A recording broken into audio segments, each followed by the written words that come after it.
పుస్తకాలు చదివితే కేవలము జ్ఞానం వస్తూ ఉంటుంది.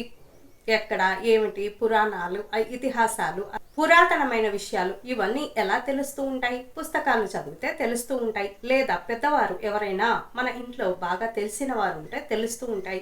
కాకపోతే ఇప్పుడున్న ప్రస్తుత కాలంలో ఈ కలియుగంలో పుస్తకాల్ని చదవటం కన్నా మనస్తత్వ శాస్త్రాన్ని చదవటం చాలా ముఖ్యమైపోయింది. ఏ వ్యక్తి ఎటువంటి వారు, వీరు నిజంగా పైకి లోపల ఒకేలా ఉన్నారా, మరి అన్ని వేళలా వీళ్ళ మనసు ఒకేలా ఉందా, లేదా మనం ఉన్నప్పుడు ఒకలాగా లేనప్పుడు ఒకలాగా ప్రవర్తిస్తున్నారా అనేటటువంటి మనస్తత్వ శాస్త్రము తెలుసుకోవడం చాలా ముఖ్యము. కొంతమంది మన ముందు చాలా బాగా మాట్లాడుతూ ఉంటారు, తీయగా మన వెనక గోతులు తవ్వుతూ ఉంటారు. కొంతమంది పైకి తిడుతూ ఉంటారు, కాకపోతే వారి వల్ల మనకు ఎటువంటి హాని ఉండదు. అటువంటి వారితో స్నేహం చేసినా మంచిదే, కానీ తీయగా మెత్తగా వెనక గోతులు తవ్వే వారికి ఎంత దూరంగా ఉంటే అంత మంచిది. కాబట్టి పుస్తకాలు చదివితే జ్ఞానం వస్తుంది. కాకపోతే మనుషుల మనస్తత్వాన్ని చదవాలంటే, ఈ మనస్తత్వ శాస్త్రాన్ని చదవాలంటే ఈ లోకాన్ని చదవాలి.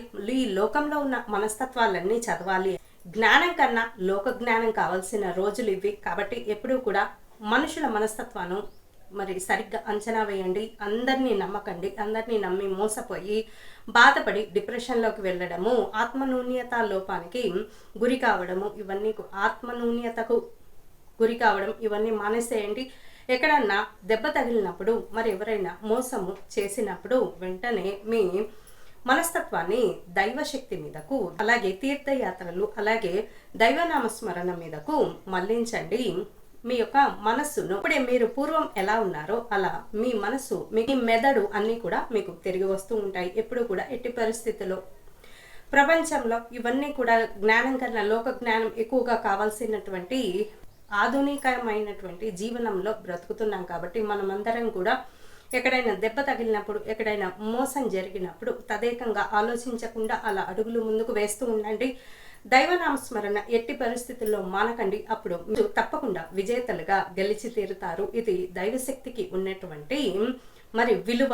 ఆ విలువను గుర్తించి అందరూ కూడా దేవుణ్ణి స్మరించడము ఒక నియమంగా పెట్టుకోవాలి. ఎలా అయితే మనము రోజువారీ స్నానము, తినడము ఇవన్నీ ఎలా చేస్తామో అలాగే దైవనామస్మరణ చేస్తూ ఉంటే తెలియకుండానే ఒక మరి సానుకూలమైనటువంటి దృక్పథం, సానుకూలమైనటువంటి వాయు తరంగాలు మన చుట్టూ అలా ఆరాలాగా పనిచేస్తూ ఉంటాయి. కాబట్టి దైవనామస్మరణ చేయండి.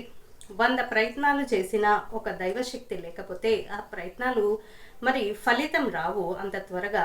మరి దేవుడు మన యందు ఉండి మన పక్కనే నడిపిస్తూ ఉంటేనే ఈ జీవనము సాఫీగా సాగుతుందని తెలియజేసుకుంటూ స్వస్తి.